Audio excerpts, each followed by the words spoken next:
If you grew up on this show, you remember the laughter, not what came after it. One cast member was murdered in his own doorway, over money the killers never found. One walked in the next morning and found both bodies himself, and was never the same again. One spent 18 years in an orphanage before this cornfield gave her the first family she'd ever had. This is Hee Haw. 24 years, 585 episodes, and 15 real lives that were far darker than anything the writers ever put in the script. Stick around because the story at the very end of this video, the orphan, the go-go bar, and the man who shot Lee Harvey Oswald, is one you will not believe is real. Every fact in this video is pulled from court records, marriage records, and trial transcripts, verified before a single line gets written. If that's the kind of research you want more of, subscribe now, because it takes weeks to build one of these. David Stringbean Akeman, the murder.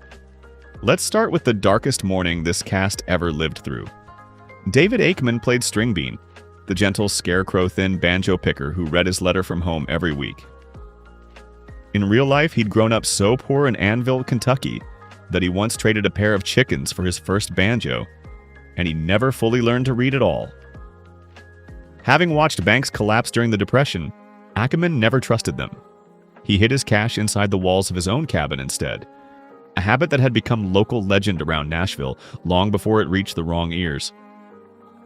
On the night of November 10th, 1973, two men broke into his home while he performed at the Grand Ole Opry. When Akeman walked through his own front door, they shot him where he stood. His wife, Estelle, ran for the road. She was chased down and killed in the field outside.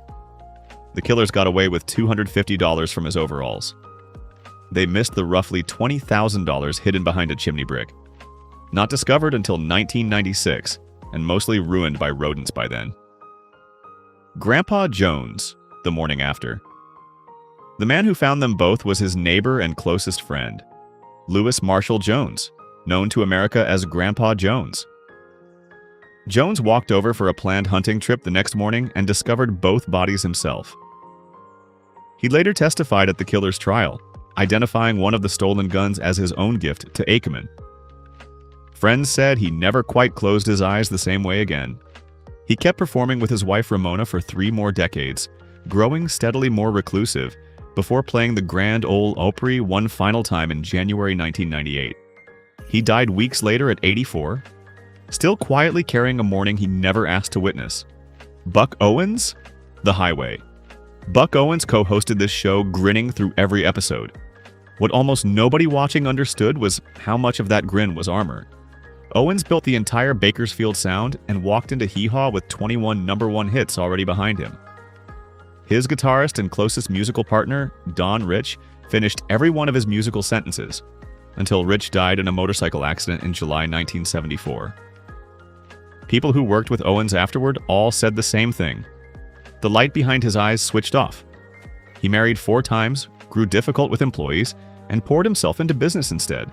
Radio, real estate, an empire worth roughly $100 million. On March 25, 2006, he played one last set at his own club in Bakersfield, went home, and died in his sleep at 76. Don Rich's death is the highway where the man who built that empire quietly stopped living 32 years earlier. Roy Clark, the constant grin. Owens' co-host Roy Clark made the banjo-picking grin look effortless, like the one man in Nashville with nothing to hide. Long before the cornfield existed, a young Clark was fired from his own band by his mentor, Jimmy Dean, for showing up late one too many times. A humiliation he almost never spoke about again. But Clark also held on to something most of this cast never got. His 1957 marriage to Barbara Rupert lasted 61 years, right up until his death from pneumonia complications in 2018 at 85.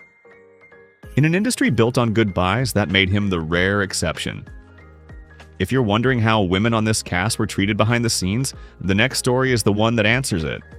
And it's not a comfortable answer. Hit subscribe before we get there, because you won't want to miss the finale either. Ronnie Stoneman, The Pay Gap. Ronnie Stoneman played the loud husband henpecking Ida Lee Nager. Her real childhood makes the character look like a vacation. She was the 15th of 23 children in a family where music wasn't a hobby, it was rent. After her father died in 1968, Stoneman found out firsthand that this industry paid the men on this cast far more than it ever paid her. She kept working small fairs with her sister well into her later years, and by her own account, there were nights, decades into a national television career, when she couldn't afford a motel room and slept in her car instead. She died in 2024 at 85. Minnie Pearl, the chicken lawsuit. Minnie Pearl's straw hat and dangling price tag made her America's sweetheart for over 20 years. What most fans never knew is that in the late 1960s, she licensed her stage name to a fried chicken chain she never ran a single day of. When the company collapsed in a stock scandal, her name spent years tangled in lawsuits that had nothing to do with her. A stroke in 1991 took her ability to perform overnight, without warning. She died in 1996 at 83, having spent years defending a name a chicken company had borrowed and broken. George Jones, The Voice. George Jones guested on this stage with arguably the greatest pure voice in country music. That voice was forged in a way no vocal coach on earth could ever teach. His father, a violent alcoholic, would reportedly wake him in the night and demand he sing, with real consequences if he refused. He earned the nickname No Show Jones for skipping concerts too drunk to make the venue, and his marriage to fellow Hee Haw guest Tammy Wynette ended in a bitter 1975 divorce. Neither of them discussed calmly again. He died in 2013 at 81. The boy who first used that voice to avoid a beating never entirely stopped singing like his life depended on it. Tammy Wynette, the diary nobody meant to publish. Tammy Wynette told America to stand by your man. She herself married 5 of them and barely survived some of what came after. Electroshock therapy after her first marriage, the legendary wreckage of her third, a fourth annulled within 6 weeks. She died in 1998 of a pulmonary blood clot, the exact same calendar date Merle Haggard would die on, 18 years later. In 2012, her own stepdaughter had her grave marker changed to a different name. It took her real daughters 2 years and a public campaign to get her own name put back on her own headstone. Loretta Lynn, the verses she never sang. Loretta Lynn's songs about her hard childhood were never exaggerated for the stage.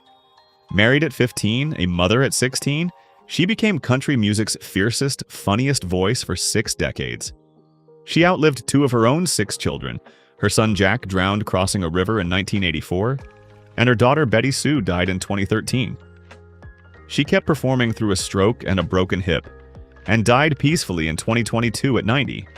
Some verses, it turns out, were too heavy even for her to ever put into a song. Lulu Roman, the orphan nobody chose. And now, the story we promised at the very beginning. Lulu Roman was born in a maternity home for unwed mothers in Texas and placed in a Dallas orphanage within weeks. She was never adopted, largely because a childhood thyroid condition kept her overweight, while other children got chosen around her, year after year for 18 years straight. After aging out with nothing, she supported herself dancing in Dallas nightclubs. Clubs owned, as it happened, by Jack Ruby, the same man who would later shoot Lee Harvey Oswald on live television. Buck Owens caught her act, recommended her to Hee Haw's producers, and she appeared on the show's very first episode in June 1969. But the orphanage wounds didn't heal just because the cameras showed up. She was arrested for drug possession in 1971, got sober, and came back to stay for the rest of the show's entire run, later building a second career as a gospel singer. In 2017, she lost her younger son, Justin, a loss her family says reshaped her completely. She died in 2025 at 78, in Bellingham, Washington, near her surviving son. The girl nobody chose ended up on the very first episode of a show that ran for 24 years. One shot in his own doorway, over a fortune the killers never found. One who found that same doorway the next morning. One who lost his musical soulmate on a highway and quietly stopped living. And one who spent 18 years as the girl nobody picked, before an entire country picked her every single week. The cornfield set came down off the CBS slot decades ago. What's left is 585 episodes, a laugh that never quite faded, and stories far more complicated than anything the writers ever dared write. If this is the kind of history you want more of, subscribe and tell me in the comments. Which Hee Haw name surprised you the most?